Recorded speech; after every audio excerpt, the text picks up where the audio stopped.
Hello friends, good evening. Welcome back to our channel granny's kitchen. ఈరోజు రాగి mini cakes ఎలా prepare చేసుకోవాలో చూపిస్తాను. అస్సలు మైదా పిండే వాడము. చిన్నపిల్లల నుంచి పెద్దవాళ్ళ వరకు చాలా హెల్దీ అన్నమాట. సమ్మర్ హాలిడేస్ ఇచ్చేసారు కాబట్టి పిల్లలు ఏదో ఒకటి అడుగుతూనే ఉంటారు. ఇలా చేసి పెట్టుకుంటే 2 రోజుల పాటు స్టోర్ ఉంటాయి కేక్స్.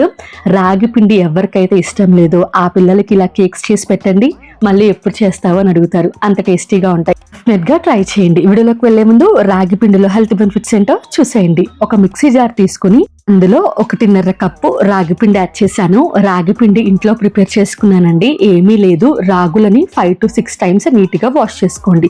వాష్ చేసుకున్న తర్వాత ఒక రోజు పాటు ఎండలో పెట్టేసి రాగులు ఎండిపోయిన తర్వాత మిక్సీలో యాడ్ చేసుకుని గ్రైండ్ చేసుకోవడమే. రాగి పిండి ఇంట్లో హ్యాపీగా ప్రిపేర్ చేసేసుకోవచ్చు.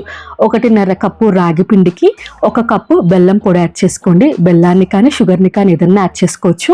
బెల్లం యాడ్ చేసుకుంటే హెల్దీ. 3 టేబుల్ స్పూన్స్ సన్నగా కట్ చేసి పెట్టుకున్న బాదం పప్పు యాడ్ చేసుకోండి. బాదం పప్పు యాడ్ చేయడం వల్ల టేస్ట్ కొద్దిగా పెరుగుతుంది. అలాగే 1/2 టీ స్పూన్ ఉప్పు, 3 యాలకులు మంచి ఫ్లేవర్ కోసం యాలకులు యాడ్ చేసుకుని ఫైన్ పౌడర్ కింద గ్రైండ్ చేసుకుని ఒక బౌల్లోకి యాడ్ చేసుకోండి. యాడ్ చేసుకున్న తర్వాత 1 కప్పు పాలు, 1/4 కప్పు నెయ్యి యాడ్ చేసుకోండి. నెయ్యి కానీ ఆయిల్ కానీ ఏదన్నా యాడ్ చేసుకోవచ్చు. మనం చిన్నపిల్లలకి పెడుతున్నాం కాబట్టి నెయ్యి యాడ్ చేసుకుంటే healthy. 1 teaspoon baking soda, baking soda కానీ వంట సోడా కానీ ఏదన్నా యాడ్ చేసుకోవచ్చు. వంట సోడా అంటే మనం బోండాల్లోకి యాడ్ చేసేది, బేకింగ్ సోడా అంటే కేక్స్లోకి యాడ్ చేసేది అనమాట.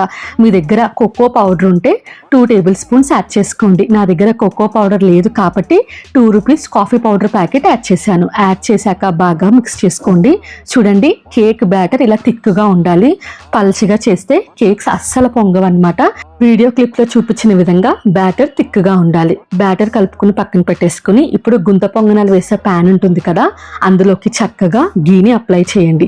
గీ బాగా వేసుకోవాలండి, లేకపోతే గుంట పొంగనాల ప్యాన్కి కేక్స్ అతుక్కుపోతాయి అనమాట. కొద్దిగా నెయ్యి ఎక్కువ వేసి ప్యాన్కి చక్కగా అప్లై చేసుకోండి.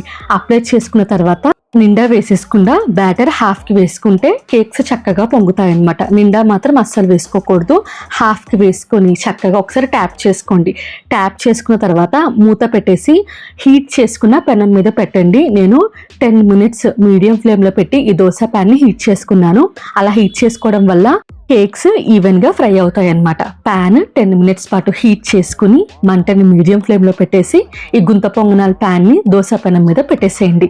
10 మినిట్స్ తర్వాత మూత తీసుకుని చూసుకోండి, చక్కగా కేక్స్ బేక్ అయిపోతాయి అన్నమాట. కేవలం 10 నిమిషాల్లో చక్కగా కేక్స్ బేక్ అయిపోతాయి.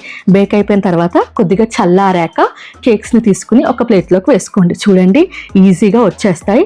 వేడి మీద అయితే కొద్దిగా ఇరిగిపోతాయి అన్నమాట. చల్లారిన తర్వాత చక్కగా ప్యాన్ నుంచి కేక్స్ సపరేట్ అయిపోతాయి. చూడండి ఎంత సింపుల్గా మనం ఇంట్లో కేక్స్ ప్రిపేర్ చేసేసుకున్నామో. ఇంకొక ట్రిప్ వేసే ముందు మళ్ళీ ప్యాన్కి గీ అప్లై చేసుకుని హాఫ్కి వేసుకుని బ్యాటర్ కేక్స్ని ప్రిపేర్ చేసేసుకోండి. మంట మాత్రం మీడియం ఫ్లేమ్లో ఉండాలి. 10 నిమిషాలు కుక్ చేసుకోవాలి. మీ దగ్గర ఈ ప్యాన్ లేకపోతే చక్కగా స్టీల్ బౌల్స్ ఉంటాయి కదా, అందులో కూడా గీని అప్లై చేసి చక్కగా వేసేసుకోవచ్చు. కేక్స్ చక్కగా వస్తాయి. చూడండి ఎంత కలర్ఫుల్గా ఉన్నాయో. నా మాట నమ్మి మీ పిల్లలకి ఇవి చేసి పెట్టండి, చాలా బాగా లైక్ చేస్తారు. డెఫినెట్గా ట్రై చేయండి. ట్రై చేశాక ఎలా వచ్చిందో కామెంట్ సెక్షన్లో కామెంట్ చేయండి. నేను కొద్దిగా కలర్ఫుల్గా ఉండాలని బాదంని స్ప్రింకిల్ చేశాను. డెఫినెట్గా ట్రై చేస్తారు కదా. ట్రై చేశాక ఎలా వచ్చిందో కామెంట్ సెక్షన్లో కామెంట్ చేయండి. ఇటువంటి మంచి వీడియోస్ కోసం నా ఛానల్ని సబ్స్క్రైబ్ చేసుకోండి.